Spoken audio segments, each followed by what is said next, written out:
Assalamualaikum warahmatullahi wabarakatuh. Selamat siang Bapak dan juga Ibu semuanya. Saya ucapkan selamat datang dalam sesi seminar kita pada siang hari ini. Hari ini kita akan membahas tentang NLP for Teacher. Jadi topik yang cukup menarik ya. Jadi nanti kita akan membahas terkait apa sebenarnya NLP dan bagaimana penerapannya terhadap dunia pendidikan. Dan nanti akan diulas lebih detail oleh Bapak Ikram M. Bisa. Beliau adalah seorang guru dan juga seorang master NLP, juga seorang hipnoterapis, dan seorang EFT practitioner. Begitu, karena kalau kita bicara tentang NLP, ini sangat menarik sekali. Begitu. Dan saya adalah Heri Susilo, saya seorang happiness motivator dan juga seorang penulis. Dan siang hari ini, sebelum nanti kita mulai, waktu nanti saya serahkan kepada Pak Ikram, nanti di sesi kali ini saya akan memberikan prolog tentang gambaran secara singkat tentang NLP itu. Begitu. Tapi saya ingin menyapa dulu Ibu Dwiana Pandanwangi. Assalamualaikum Ibu Dwi. Waalaikumsalam. Oke, senang sekali Saya jumpa panggil lagi saya ya. Pandan kok, Oke, Pak. baik. Bu Pandan aja ya. Ibu Pandan aja. Siap. Dan juga ada Ibu Marganingsih, gitu. Saya sapa dulu.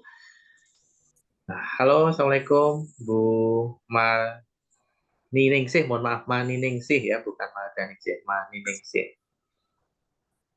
Yes, Assalamualaikum. Waalaikumsalam. Oke, selamat mengikuti sesi kita pada siang hari ini sambil nanti menunggu rekan-rekan yang lain. Ini ada Mbak Rafita Razak. Saya sapa dulu. Uh, Assalamualaikum, Mbak Rafita. Ini Mbak atau Ibu ya. Kalau Ibu Pandan ini dari karangannya ya. Ini Waalaikumsalam, Pak. saya sudah Iya, pernah betul sekali. berjumpa dengan Ibu Pandan. Kalau Ibu Maniningsih ini dari mana Ibu? Dari Tawangmangu, Ustaz. Oh, dari Tawangmangu. Dan ini ada Mbak atau Ibu. Ibu Rafita nih. Ini dari mana Ibu Rafita?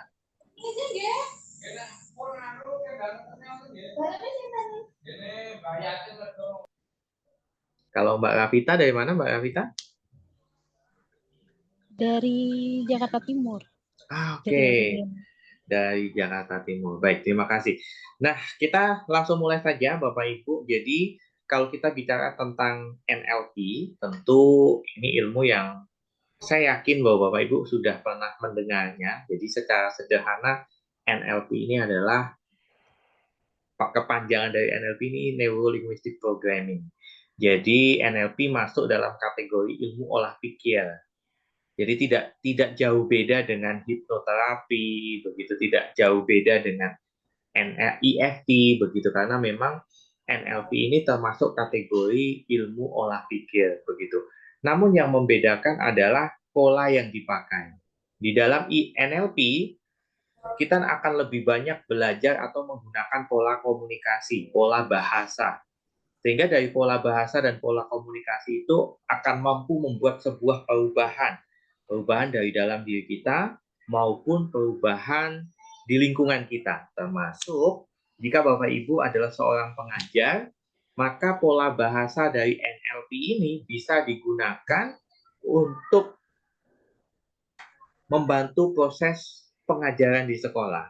Jadi bagaimana kemudian siswa-siswa siswinya nanti menjadi jauh lebih semangat, kemudian punya target dalam belajar, punya self motivation di dalam dirinya, mampu menyelesaikan masalah-masalah yang ditanganinya. Nah, itu salah satunya adalah dari peran seorang guru yang salah satunya memiliki kemampuan dalam bidang olah pikir berupa NLP. Nah, ini menjadi menarik karena nanti akan diulas oleh Pak Ikram M. Bisa. Memang ini adalah keahliannya Pak Ikram M. Bisa. Pak Ikram M. Bisa yang sudah saya katakan tadi, beliau adalah seorang guru yang kesehariannya adalah guru yang mengajar di Man 1 Sula, Kepulauan Sula, Maluku Utara begitu. Jadi dari Indonesia Timur gitu. Nah, ini menarik sekali. Kenapa? Karena kalau kita bicara tentang pendidikan, kebanyakan kan dari Jawa begitu ya. Nah, ini saya hadirkan sesi kali ini dari Indonesia Timur yang insya Allah ilmunya sangat luar biasa, dan nanti kita akan sharing dan juga discuss secara bersama-sama terkait dengan bagaimana NLP ini diterapkan. Begitu. Nah, sekarang saya akan kenalkan dulu pada Pak Ikram. Silahkan Pak Ikram, untuk selebihnya waktu saya serahkan kepada Pak Ikram. Ya, ya, terima kasih kepada Pak Heri atas kesempatannya yang diberikan kepada saya, yang telah sebelum kita masuk materi, beliau telah menyampaikan pengantar sedikit tentang NLP dan perkenalan sedikit mengenai saya. Pada kesempatan siang hari ini kita akan membahas sebuah tema yang cukup menarik sekali, yaitu NLP for Teacher.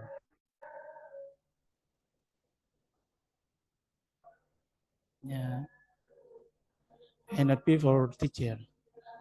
Ya, NLP untuk guru. Tujuannya untuk apa? Supaya guru bisa belajar dengan merdeka dan mengajar dan merdeka, dan sekolah bisa merdeka. Tapi sebelum itu, saya akan memperkenalkan diri saya. Sesuai dengan apa yang tadi Pak Heri sampaikan, bahwa nama saya Ikram Bisa. Saya adalah seorang guru di Madrasah Aliyah Mansat Sula, Kabupaten Kepulauan Sula, Provinsi Maluku Utara. Dan saya juga seorang penulis buku. Sekarang saya menulis sebuah buku dengan judul Kejujuran Membentuk Merdeka Belajar. Dan saya juga seorang FD practitioner, hipnoterapi, dan LP Master Practitioner. Ini yang kemudian akan kita bahas bersama-sama, kita akan kaji secara bersama-sama. Dan Bapak Ibu bisa mencari tahu informasi mengenai saya di @ikram bisa. Saya cukup aktif di media sosial. Ya. Apa itu NLP? Nah, sudah tadi Pak Heri jelaskan sedikit, tapi sebelum saya masuk kepada apa itu NLP, saya akan memperkenalkan bahwa saya ini adalah seorang guru di Madrasah Aliyah, Kabupaten Kepulauan Provinsi Maluku Utara. Saya ini menjadi seorang ASN sudah 10 tahun lebih. Saya sudah dalam menjadi seorang guru. Di situ saya sudah banyak belajar teknik-teknik pembelajaran, dan kemudian saya terapkan dalam proses pembelajaran. Dan kemudian saya mencoba untuk mempelajari pola-pola pembelajaran saya. Namun setelah saya mempelajari NLP ini, ternyata banyak hal yang kemudian harus saya evaluasi dalam proses pembelajaran saya. Apa itu NLP? NLP itu Neuro Linguistic Programming. NLP terdiri dari model, teknik, dan strategi untuk membantu kita memahami bagaimana bahasa yang kita gunakan mempengaruhi cara kita berpikir dan hasil yang kita peroleh. Itu bagaimana bahasa yang kita gunakan ini bisa berdampak terhadap lawan bicara kita. Intinya seperti itu kurang lebih. Dan kemudian NLP ini ditemukan oleh dua orang pakar, yaitu Gerald Bender dan John Bender. Mereka berdua ini mencoba untuk meneliti beberapa orang ahli yang pakar pada bidangnya, yaitu Franz Price dan Vigran Satir dan Milton Erickson. Mereka ini adalah konselor dan konselor keluarga dan hipnoterapi. Mereka berdua ini mencoba untuk mempelajari model-model kenapa kemudian mereka bisa sukses dan berhasil menterapi orang dan sukses dalam karirnya. Dan kemudian ternyata setelah mereka dua mempelajari model kesusahan mereka, ternyata ada pola-pola yang bisa ditiru. Dan kemudian pola-pola tersebut ternyata dalam kehidupan sehari-hari sudah kita praktekkan tanpa kita sadari sebenarnya. Dan pola-pola tersebut kemudian Richard Bernard, John Brendan kemudian mencoba untuk mengkonsepkan dalam sebuah ilmu yang namanya ilmu NLP. Dan kita sekarang namanya ilmu NLP.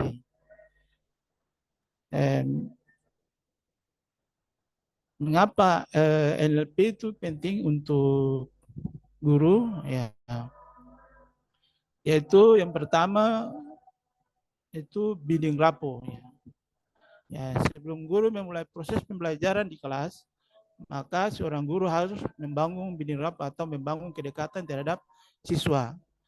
Selama itu membangun keselarasan, membangun niat yang baik, membangun hubungan yang baik, membangun frekuensi yang baik. Selama dia mampu belum bisa membangun itu, maka keberadaannya di dalam kelas seakan-akan tidak dianggap gitu. Olehnya itu, bagi seorang guru sangat penting membangun building rapport sebelum mulai proses pembelajaran. Kemudian komunikasi, yaitu menggunakan bahasa-bahasa yang baik ya, dalam proses pembelajaran, kemudian kepada siswa itu. Kemudian membangun komunikasi secara personal terhadap siswa. Yang kemudian berikut lagi manajemen kelas ya. Manajemen kelas ini terkait dengan sensor kayak gitu, itu yang kemudian akan kita bahas pada slide sendiri. Sensory acuity itu bagaimana kita meminta sesuai dengan keunikan siswa masing-masing. Ada yang siswa lebih kepada kinestetiknya, auditorinya, visualnya. Seperti itu kita manajemen kelas sesuai dengan keunikan atau modalitas siswa. Kemudian berikutnya percepatan pembelajaran, yaitu bagaimana kita bersama-sama dengan siswa sebelum mulai proses awal semester atau tahun ajaran baru, kita bersama-sama dengan siswa melalui goal setting. Supaya dalam proses pembelajaran siswa tadi bisa semangat dalam belajar. Misalnya kita bisa menyusun, misalnya mereka ingin, misalnya semester ini mereka ingin misalnya belajar pelajaran matematika, misalnya nilainya di atas 85, atau mereka bisa lulus atau tembus Olimpiade Matematika tingkat nasional. Kurang lebih seperti itu. Kemudian personal induksi itu guru menggunakan bahasa-bahasa secara langsung yang kemudian itu tanpa siswa sadari. Kemudian teknik ada beberapa teknik NLP untuk guru ya, yaitu anchoring, itu melibatkan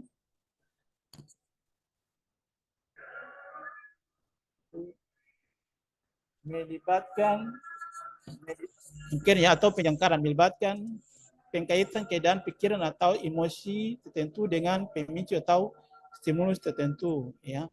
Misalnya di sini misalnya siswa ya tidak semangat atau tidak percaya diri dalam belajar, ya kita bisa menggunakan dengan teknik anchoring atau penjangkaran. Ya bisa dengan cara misalnya mengepalkan tangan ya itu, atau dengan cara tersenyum, atau dengan cara visual, seperti itu. Kemudian reframing ya, yaitu memingkai ulang, melibatkan pergeseran perspektif dan menghasilkan situasi dengan cara yang baru dan memberdayakan. Yaitu bagaimana kita berusaha untuk merubah pola pikir siswa atau merubah pola pikir siswa dengan merubah cara pandang mereka yang memberdayakan dengan memingkai ulang pola pikir mereka dengan teknik NLP. Nah, itu kemudian akan kita bahas pada slide selanjutnya, langkahnya seperti apa. Kemudian berikut yang ketiga, sensory acuity. Ya, sebelumnya tadi saya sudah sampaikan bahwa sebelumnya di meja kelas ya, saya singgung sedikit tentang sensory activity ya, berfokus pada pengembangan kesadaran dan kepekaan terhadap informasi sensorik ya.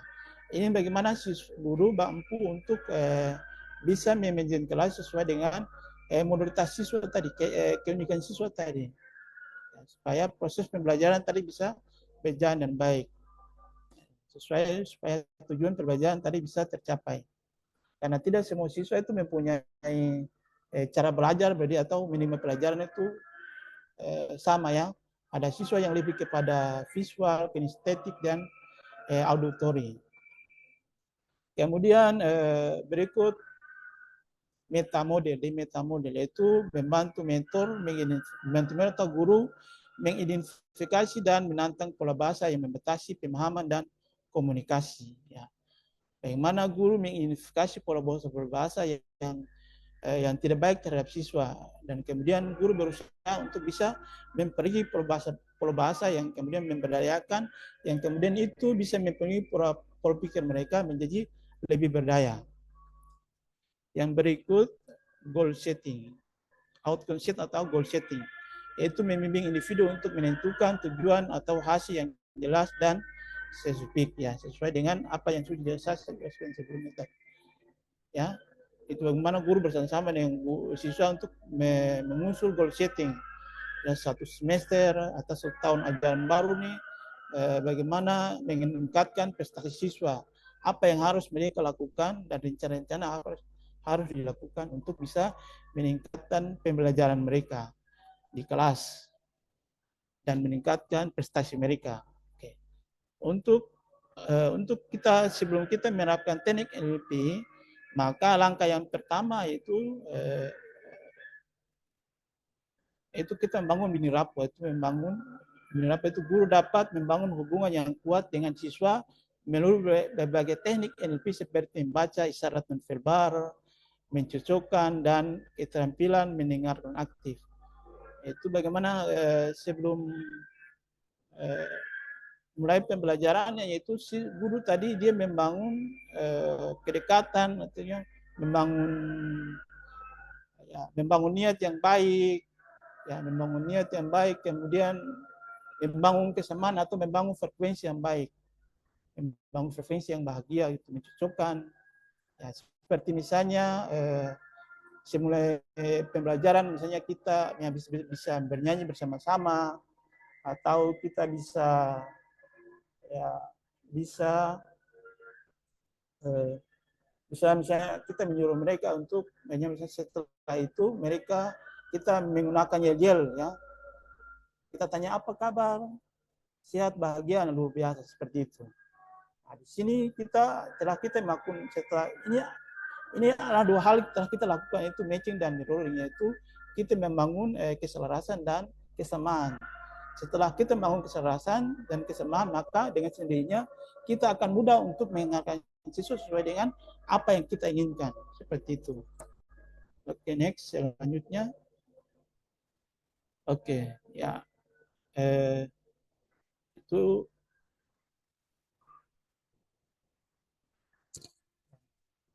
berikut anchoring atau penjangkaran ya. Nah, kita lihat di sini ada sebuah gambar seorang yang kemudian menginginkan jangkar pada sebuah pohon. Di sini pohon emosi ya, atau bisa ibaratkan bahwa misalnya kapal itu kapal yang kemudian jangkar itu yang kemudian membatasi gerak kapal itu, kapal tidak bisa bergerak kemana-mana. Nah, misalnya di sini bahwa ketika kita memasang anchor tadi, membuat bagaimana supaya anchor itu yang kemudian membuat siswa tadi bisa semangat, bisa berdaya, bisa yang sebenarnya tidak percaya diri, bisa percaya diri, nah seperti itu. Langkah-langkah untuk bisa kita menerapkan anchor kepada siswa, yaitu yang langkah yang pertama yaitu kita mengidentifikasi ya, identifikasi keadaan yang diinginkan. Misalnya ingin siswa percaya diri, kreatif, fokus, semangat, dan lain-lain. Nah, setelah kita sudah mengidentifikasi tadi, maka kita membuat jangkar. Bisa berupa visual, auditory, Auditoria itu pendengaran, kinestetik itu berupa peraba. Setelah itu kita masuk langkah ketiga, itu memunculkan keadaan, melibatkan mereka dalam aktivitas atau diskusi yang membangkitkan keadaan yang spesifik yang ingin Anda dijadikan jangkar. Artinya bahwa misalnya kita mencoba untuk misalnya tadi kita melihat siswa tadi tidak percaya diri atau tidak semangat dalam belajar. Kita coba untuk bisa siswa tadi membayangkan bahwa mereka dalam kondisi tidak semangat, tidak percaya diri gitu. Setelah itu, setelah kita siswa sudah mampu membayangkan atau memvisualisasi itu, kita coba untuk menerapkan jangkar tadi 4. Kita masuk ke langkah 4, menerapkan jangkar ya. Saat siswa mencapai puncak mestinya mereka tidak percaya diri tadi, kita berusaha untuk bagaimana membangkitkan rasa percaya diri. Setelah pada titik itu kita menerapkan jangkar, bisa berupa visual, auditori, dan kinestetik ya. Itu saat mencapai puncaknya perkenalkan jangkar menggunakan syarat yang dipilih ya. Setelah itu kita menguji dan membuat jangkar ya. Siswa dapat belajar mengaktifkan keadaan yang diinginkan siswa. Ya misalnya tadi siswa yang setelah siswa telah memiliki jangkar, maka ya misalnya dalam kondisi dalam proses pembelajaran siswa tidak semangat, tidak percaya diri, atau hal yang negatif tadi, ya malas, ya kita bisa memikirkan jangkar tadi, berusaha untuk memikirkan jangkar supaya rasa semangat dan rasa percaya diri tadi bisa hadir dan bisa mereka terapkan di luar dari itu ya, bisa diterapkan dalam kehidupan sehari-hari ya. Oke, selanjutnya yang kedua, next. Ya, yang kedua yaitu reframing atau memingkai ulang ya, yaitu mengenali perspektif negatif ya dari siswa, mengidentifikasi perspektif yang tidak membantah atau membatasi keyakinan ya. Kemudian setelah itu 2, menantang asumsi yang mendasari keyakinan mereka. Misalnya di sini apabila kita melihat siswa tadi mereka merasa yakin bahwa mereka tuh siswa yang bodoh, tidak pandai matematika, atau tidak pandai dalam pelajaran tertentu. Kita berusaha sebagai seorang guru, kita berusaha untuk mencoba untuk bisa merubah pandangan mereka tadi dengan menggunakan asumsi atau pandangan apa tanda yang bisa merubah pandangan mereka tadi. Ya, seperti itu. Kemudian yang ketiga, pergeseran fokus. Guru dapat membimbing siswa untuk mencari aspek positif kekuatan. Misalnya siswa tadi tidak percaya diri dalam mengungkapkan pendapat di dalam kelas. Oke, misalnya bisa kita ambil gambar gitu, kita videokan dia, kemudian kita coba setelah itu kita tonton kepada dia. Nah ini hasil dari rekaman ini. Nyatakan kamu kan tadi bagus sebenarnya, tapi kamu yang kurang percaya diri. Tapi ternyata kamu ini kan bagus. Nah, itu seperti itu, kurang lebih seperti itu. Atau kita mencoba untuk bisa merubah dia. Kita coba untuk siswa tadi keluar dari dirinya dia. Coba dia melihat dari sudut pandang dia dari yang lain. Dan dia seperti apa gitu. Seperti itu, kurang lebih seperti itu. Kemudian 4, bahasa. Guru dapat menggunakan bahasa yang positif dan memberdayaan. Ya. Yang pastinya guru harus menggunakan bahasa yang positif. Karena bahasa ini juga mempengaruhi pola pikir kita, ya. Pola pikir kita maka akan mempengaruhi pola tindak kita. Kalau bahasa-bahasa yang tidak baik maka akan mempengaruhi perilaku kita yang tidak baik. Olehnya itu guru harus memberi contoh yang baik dalam penggunaan bahasa-bahasa, ya. Seperti itu. Dan kemudian guru berusaha untuk bagaimana siswa selalu menggunakan bahasa positif dalam kelas maupun di luar kelas, seperti itu. Kemudian yang kelima, memodelkan pembingkaian ulang. Guru dapat memodelkan pembingkaian ulang dengan berbagai cerita, ya. Nah, guru bisa merubah pola pikir siswa tadi dengan cerita orang-orang yang sukses, ya, seperti misalnya Albert Einstein, Thomas Alva Edison, ya seperti itu. Nah, dalam mata pelajaran tentulah. kurang lebih seperti itu untuk merubah pola pikir mereka. Ya, misalnya siswa yang kemudian tadi merasa bahwa dia ini siswa yang dari orang tua yang tidak mampu, pasti kehidupan kedepannya tidak akan berhasil. Nah, kita coba untuk merubah pola pikir dia tadi dengan mencoba untuk membawa menceritakan pengalaman orang-orang yang yang gagal tadi, kemudian dari gagal kemudian menjadi sukses seperti itu. Kurang lebih seperti itu. Ya, selanjutnya yang ketiga, ketajaman sensorik atau sensory acuity ya. Saya sudah bahas pada slide sebelumnya tadi. Itu yang pertama, kita mengamati syarat nonverbal ya. Ekspresi wajah, postur tubuh, kontak mata, gerak tubuh dan pola pernapasan ya. Itu kemudian yang kedua mendengarkan nada dan kualitas suara. Yang ketiga beradaptasi dengan preferensi belajar, membantu guru mengenali modalitas belajar pilihan siswa. Ketika kita telah mengetahui modalitas belajar siswa, maka kita harus berusaha untuk menyesuaikan dengan modalitas mereka, menyesuaikan modalitas mereka supaya proses pembelajaran tadi bisa berjalan dan baik. Yang ada siswa yang lebih kepada visual, kinestetik, auditori ya, seperti itu. Kemudian yang keempat, memperhatikan ekspresi mikro, memungkinkan guru mendeteksi perubahan emosi yang halus atau reaksi tersembunyi yang mungkin tidak dikomunikasikan secara eksplisit oleh siswa. Misalnya siswa merasa bisa tidak semangat dalam belajar matematika atau mata pelajaran tertentu lah, tidak akhlak atau ya kurang hadis. Maka kalau misalnya guru melihat siswa seperti itu, maka guru harus berusaha bagaimana supaya siswa tadi bisa semangat. Bisa jadi dengan menyusun goal setting, atau bisa memikirkan anchor supaya rasa percaya rasa semangat tadi bisa bangkit, supaya rasa semangat belajar tadi bisa berjalan semangat yang tidak semangat menjadi semangat gitu, dengan cara menyusun goal setting atau memikirkan anchor. Yang kelima, merespon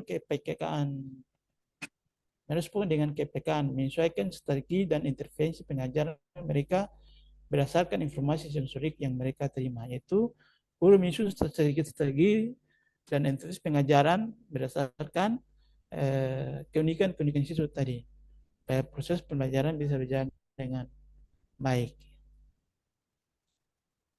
Oke.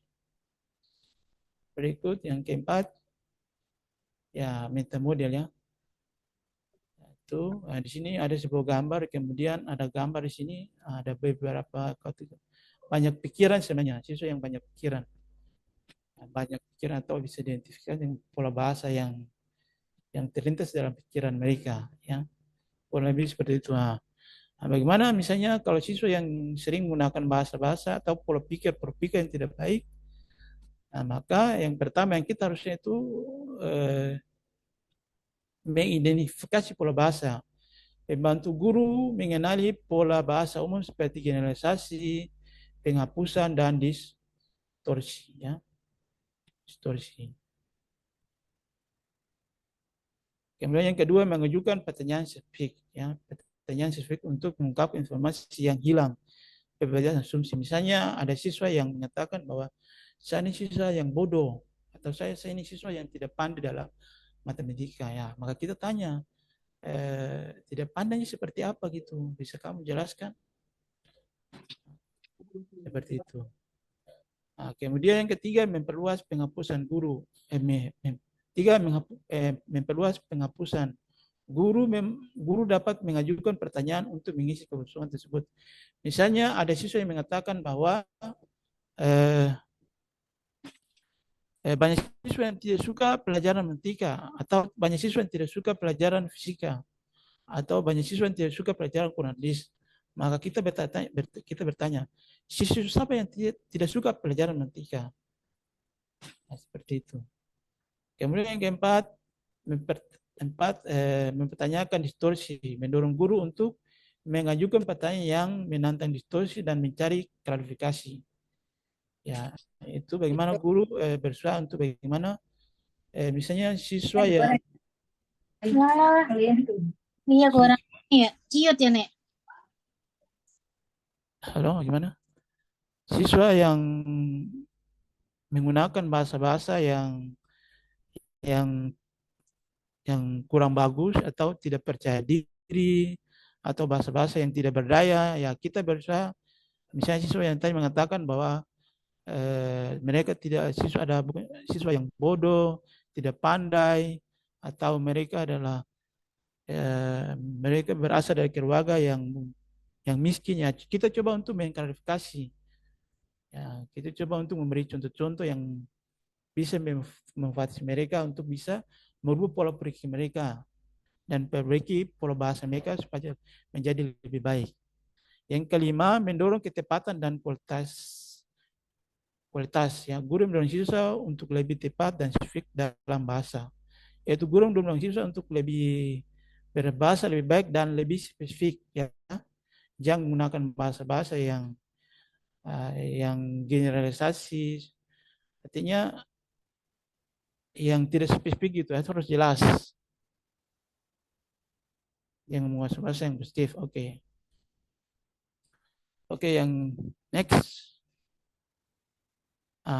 outcome setting, ya outcome setting atau goal setting, ya kita lihat di sini gambar, ada ini kita ibaratkan sebagai seorang siswa yang kemudian dia menembak tidak pada sasaran atau pada outcome-nya. Oleh itu kita sebagai seorang guru berusaha untuk bisa mengarahkan tadi siswa tadi dia menembak pada sasaran atau outcome-nya. Di sini bagaimana kita bersama-sama dengan siswa menyusun tujuan dan bagaimana merencanakan mencapai tujuan tersebut. Saya sudah singgung sebelumnya tadi, yaitu di sini kita ungkapkan dalam kalimat positif. Misalnya saya ingin memiliki nilai pelajaran misalnya matematika, kebetulan saya guru matematika ya, sehingga saya kebanyakan menggunakan contoh-contoh matematika. Ya, misalnya saya ingin memiliki nilai matematika pada semester ini atau pada tahun ajaran ini di atas 85 atau 85 atau 90. Seperti itu. Atau saya ingin mengikuti olimpiade matematika tingkat nasional. Setelah itu kemudian kita pastikan dalam keadaan, artinya pastikan mereka bisa mencapainya. Kemudian yang berikut spesifik, mungkin ya spesifik tadi mata pelajaran tentu ya. Kemudian berikut memiliki tolok ukur, ya siswa merasa nyaman dalam belajar atau siswa memiliki atau mereka dibuktikan dengan raport tadi. Raport misalnya mereka memiliki nilai di atas 85 atau mereka memiliki nilai ulangan ya matematika ya di atas 95 lah, seperti itu, atau memiliki nilai sebagian besar mata pelajaran di atas 90 lah, seperti itu. Kemudian kontekstual, ya sebagai kekinian. Kemudian berikut mempertimbangkan kesalahan. Kita pastikan bahwa sebelum kita menyusun goal setting, kita pastikan bahwa seluruh aspek itu mendukung, mulai dari siswa sendiri, lingkungan sekolah, orang tua, guru, kemudian infrastruktur yang di sekolah, lingkungan, seluruh aspek itu mendukung. Kita pastikan seperti itu. Kemudian tetapkan langkah awal. Langkah awal ini misalnya setelah siswa tadi mempunyai goal setting, maka ya dia bisa menulis, ya dia bisa tulis kemudian ditempel di dinding dalam kamarnya, atau dia bisa menulis di buku catatan harinya. Pas sering dia baca-baca, kemudian dia bisa terapkan dalam kehidupan sehari-harinya dalam untuk meningkatkan pembelajarannya di rumah maupun di kelas. Itu barangkali yang bisa saya sampaikan berkaitan dengan langkah-langkah teknik NLP. Di sini halo, ya di sini saya serahkan kepada Pak Heri untuk bisa buka sesi tanya jawab. Apabila mestinya ada yang belum jelas atau ada yang bisa menambahkan apa yang saya jelaskan tadi, bisa tanyakan atau bisa disampaikan. Terima kasih. Baik, terima kasih Pak Ikram atas penjelasannya yang luar biasa ya, bahwa ternyata NLP bisa dipakai nih dalam hal di dunia pendidikan, dan ini menarik sekali. Tadi dijelaskan ada 5 cara ya, ada 5 teknik yang bisa dipakai begitu untuk bisa diterapkan supaya proses pembelajaran itu menjadi menarik, proses pembelajaran itu menjadi lebih atraktif begitu, dan proses pembelajaran itu kemudian bisa diterima betul-betul oleh siswa. Apalagi di era saat ini dengan kurikulum merdeka, guru memiliki kebebasan yang cukup luas untuk bagaimana menggunakan banyak teknik, pola pengajaran, teknik pengajaran. Yang terpenting adalah bagaimana kemudian pemahaman siswa terhadap materi, kemudian kemampuan atau higher order thinking skill atau kemampuan berpikir tingkat tingginya siswa itu semakin baik. Ditandai dengan apa? Critical thinking. Berpikir kritisnya semakin baik, kreatif thinkingnya juga semakin baik, problem solvingnya semakin baik, sehingga dampaknya ketika siswa ini bertambah usia, maka kematangan secara emosional, kematangan secara berpikir, bertingkah laku itu juga ikut matang, dampak dari merdeka dalam proses pembelajaran. Begitu, makanya dalam proses merdeka belajar ini guru sangat diperlukan ya kapasitas yang baik begitu. Saya tidak katakan dituntut begitu, tapi bagaimana kemudian guru dengan kesadaran dirinya meningkatkan kapasitas diri sehingga siswa-siswi yang diajar juga memiliki kualitas yang serupa. Begitu. Nah, Bapak Ibu, sekarang saya buka untuk sesi diskusi. Sesi diskusi ini boleh silakan Anda sesi tanya jawab ataupun memberikan tambahan-tambahan tentang pengalaman Anda dalam memberikan pengajaran di sekolah masing-masing. Silakan. Boleh raise hand atau boleh juga ditulis di text box. Silakan chat box-nya.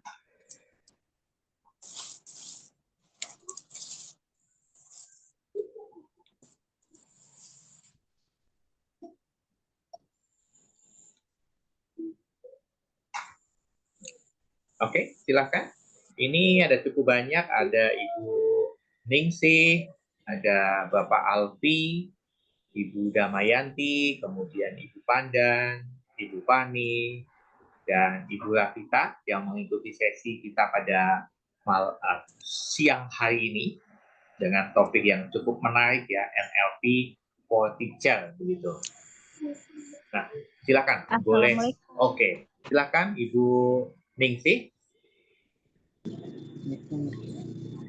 Assalamualaikum Pak Heri. Oh, silakan Ibu Rafita. Waalaikumsalam. Saya mau nanya, itu kalau misalkan program NLP ini kalau diterapkan di pembelajaran, untuk metode pembelajaran itu bagaimana ya? Contoh penerapannya itu ke anak-anak. Oke, Ibu Rafita ya, saya catat dulu.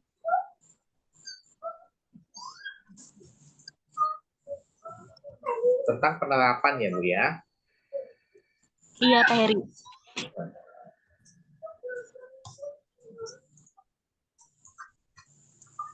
Ya, siap. Boleh ada lagi Bapak Ibu? 2 pertanyaan, nanti akan mulai kita jawab. Baik dijawab oleh Pak Ikram ataupun saya yang juga akan memberikan jawaban untuk menguatkan. Oke, jika belum ada, kita serahkan dulu kepada Pak Ikram. Terima kasih atas pertanyaan dari Ibu siapa tadi? Ibu Rafita. Jadi penerapan NLP dalam proses pembelajaran itu seperti apa begitu pengaplikasiannya?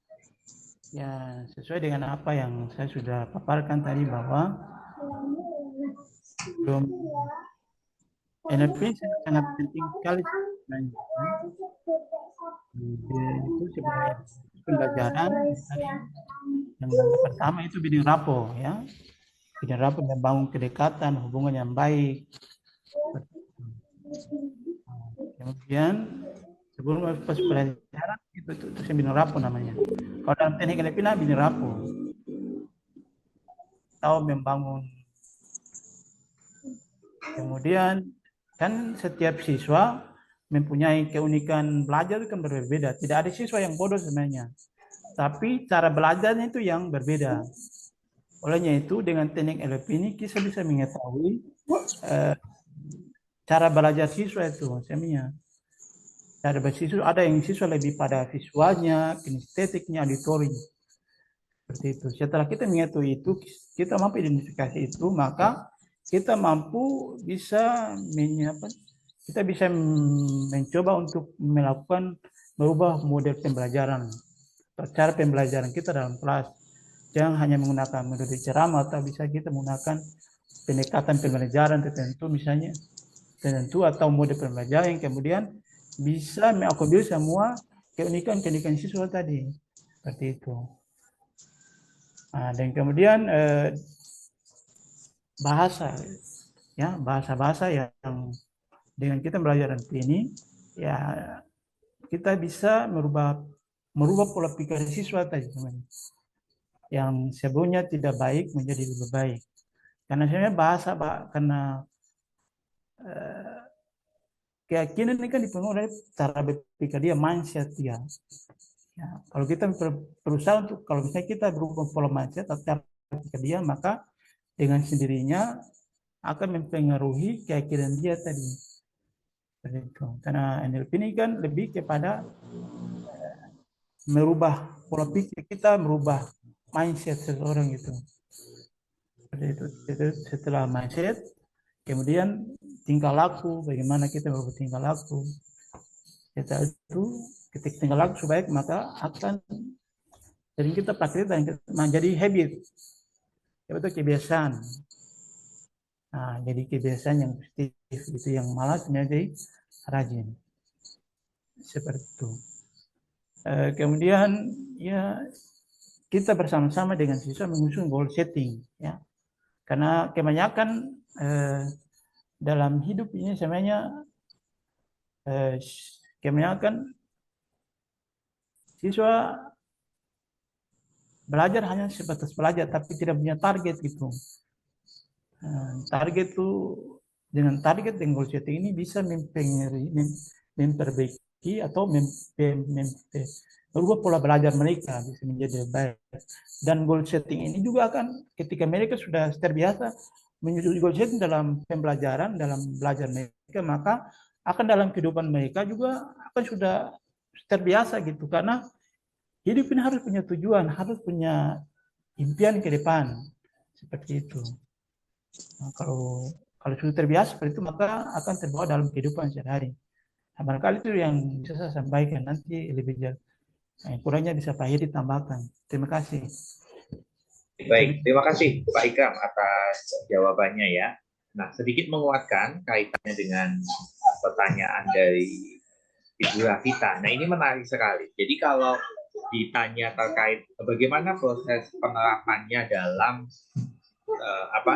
proses pengajaran begitu ya. Nah, sebenarnya sudah dijelaskan oleh Pak Ikram tadi terkait dengan pertama memang yang harus dilakukan adalah bagaimana teknik membangun kedekatan begitu. Nah, ternyata banyak guru yang ketika mengajar itu sebatas mengajar, jadi menggugurkan kewajibannya sebagai seorang guru hanya sebatas mengajar begitu. Padahal dalam proses kita mengajarkan ilmu itu, pertama yang perlu dilakukan adalah bagaimana membuat anak didik kita, siswa didik kita, itu ikut dulu dengan kita, satu frekuensi dulu dengan kita. Begitu. Jadi kalau dengan sudah satu frekuensi, maka proses pembelajaran itu akan menjadi jauh lebih mudah. Contohnya seperti ini. Saya memang tidak sebagai seorang guru di sekolah, tapi saya sebagai seorang trainer yang memang secara audiennya berbeda ya. Audien saya lebih banyak orang-orang dewasa, begitu. Maka proses membangun kedekatan yang saya lakukan adalah dengan apa? Tadi Pak Ikram sudah katakan melakukan kegiatan bersama, angkat tangannya, gitu ya, dengan ice breaking. Nah, itu sebenarnya bisa dilakukan di sesi-sesi awal pembelajaran. Tujuannya apa? Untuk membangun konektivitas antara guru dan juga siswa. Ketika konektivitas itu terjadi, maka selanjutnya adalah proses pembelajaran akan menjadi lebih nyaman. Begitu. Ternyata itu saja nggak cukup. Menguatkan dari kata Pak Ikram tadi bahwa outcome setting menjadi sesuatu hal yang cukup penting. Ternyata memang benar, banyak siswa belajar hanya sekedar, oke, mereka datang ke kelas, mereka mengikuti pelajaran, tapi sedikit siswa yang kemudian memiliki target dalam proses pembelajaran. Apa targetnya dia? Dalam semester ini target nilainya seperti apa? Target pemahamannya seperti apa? Begitu. Maka guru perlu memiliki teknik kemampuan dalam membangun outcome setting. Caranya seperti apa? Tadi sudah dijelaskan oleh Pak Ikram ya, bahwa outcome setting itu bisa dilakukan dengan apa? Ungkapan dalam kalimat positif. Target saya di semester pertama kelas 12 misalkan, saya akan. Oke. Kemudian apa? Pastikan dalam kendali. Jadi bagaimana guru ini bisa kemudian mengingatkan atau mengajak siswa untuk menyadari bahwa impiannya itu dalam kendali. Dalam kendali itu artinya dia punya kendali yang penuh untuk mewujudkan mimpi tersebut. Begitu. Kemudian spesifik. Spesifik itu berarti sangat jelas, detail. Memiliki tolak ukur indrawi. Tolak ukur indrawi itu apa? Kita bisa memvisualisasikan. Kita bisa membayangkan, gitu ya. Kontekstual, ya disesuaikan dengan situasi dan juga kondisinya. Kemudian mempertimbangkan keselarasan. Nah, dalam bermimpi atau membuat setting tertentu, kita perlu menyelaraskan ya dengan sesuatu dan juga tetapkan langkah. Nah, dan juga teknik-teknik yang lain. Nah, ini sebenarnya tidak berdiri sendiri ya Bapak Ibu, tetap digabungkan dengan teknik pembelajaran yang Bapak Ibu miliki begitu. Tapi untuk menguatkan. Jadi sudah Pak Ikram buatkan 5, bukan buatkan ya, sederhanakan 5 teknik yang bisa dipakai seperti itu. Seperti meta model ini bagaimana kemudian pola bahasanya Bapak Ibu itu justru memberdayakan, tapi bukan memperdaya. Karena saya menjumpai juga guru yang memperdaya siswanya dengan apa? Bahasa-bahasa atau pola komunikasi yang negatif. Begitu, Bapak Ibu, silakan jika ada feedback lagi.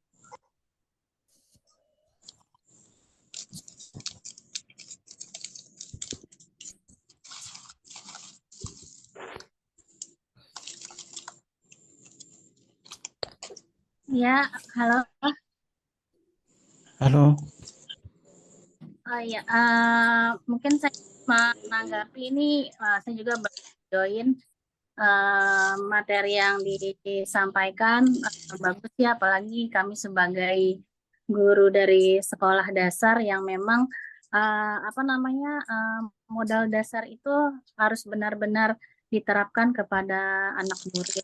Kemudian memang ketika kita pembelajaran itu kan kita berharap anak-anak tuh berpikirnya yang open minded gitu, yang mereka terbuka terhadap siapa saja. Dan satu hal yang kami hadapi itu di sekolah SD itu kan memang dan di sekolah lain pada umumnya itu kan kita tidak bisa menolak anak-anak inklusi yang mereka tingkatannya dari yang mulai rendah sampai yang memang ada surat pemeriksaan dari psikologi. Nah, itulah yang memang harus bagaimana nih cara menekankan pembelajaran yang ketika kita sudah memberikan anak-anak sesuatu yang bagus, ada ice breaking, ada pengantar, ada edu games, ada materi yang memang sesuai indikator, tetapi tingkatan pembelajarannya juga kita bedakan. Tapi kadang-kadang kita melihat mental anak-anak inklusi itu harus benar-benar kita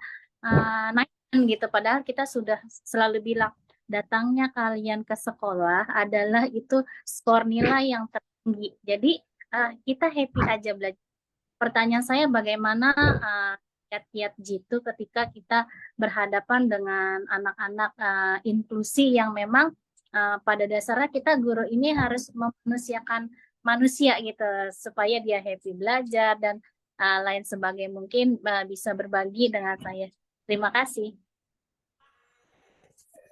Baik, silakan Pak Ika. Iya, terima kasih. Kalau misalnya saya kalau sesuai dengan apa yang saya jelaskan tadi bahwa itu membangun ya kita membangun bidang rapo ya kedekatan terhadap siswa itu yang penting. Yang paling penting seperti itu karena ketika kita sudah mampu membangun kedekatan terhadap siswa, kemudian kita menggunakan pola-pola bahasa yang baik, maka apa yang kemudian kita inginkan itu akan siswa ikuti sesuai dengan kemauan kita. Itu yang tadi, yaitu membangun matching, mirroring, itu membangun frekuensi dan kesamaan. Setelah kita membangun frekuensi dan kesamaan, mencocokkan gitu. Jadi itu nanti kalau misalnya ibu lebih nanti kalau mau lebih apa nanti bisa ikut training supaya lebih mendalam itu. Ya, teknik-tekniknya seperti apa? Itu dengan menggunakan bahasa-bahasa seperti apa gitu. Hari itu dengan bidding rapo, yang membangun kedekatan. Saya ulang ya, membangun kedekatan itu matching dan mirroring, mencocokkan ya, mencocokkan setelah membuat siswa tadi merasa nyaman, merasa semangat, maka dengan sendirinya kita bisa leading. Ya, kita bisa mengarahkan siswa sesuai dengan apa yang siswa inginkan. Kurang lebih seperti itu barangkali dari saya. Oke, baik. Saya menguatkan, ini menarik sekali ya untuk Ibu Damayanti, karena memang sekarang aturannya bahwa sekolah itu tidak boleh menolak siswa, begitu ya. Jadi siswa yang inklusi ataupun siswa yang biasa itu dicampur, di-blend menjadi satu, yang kemudian ini menjadi tantangan yang luar biasa bagi seorang pengajar.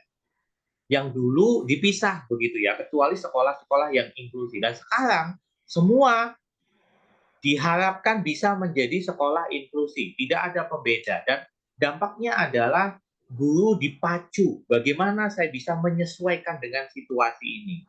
Nah, tentu ini ada ketidaknyamanan pasti, karena yang dulu awalnya adalah mendidik dengan pola setara, jadi anak-anak yang sama ya, hampir sama lah begitu, usianya juga hampir sama, pemahamannya hampir sama, dan sekarang dihadirkan sebuah tantangan di mana perbedaannya itu sangat mencolok sekali, begitu, antara yang normal dengan yang inklusi. Nah, maka apa yang perlu dilakukan begitu? Sebenarnya sebelum kita bicara tentang bagaimana kita menerapkan itu kepada siswa-siswi kita dulu yang harus dibenahi sebenarnya. Jadi bagaimana kita bisa menjadi guru yang inklusif gitu loh. Kita siap tidak? Jadi kesiapan personal ini menjadi sesuatu hal yang penting begitu. Jadi kesiapan ini menjadi sesuatu hal yang penting untuk kita lakukan. Halo Bapak Ibu, masih mendengar suara saya?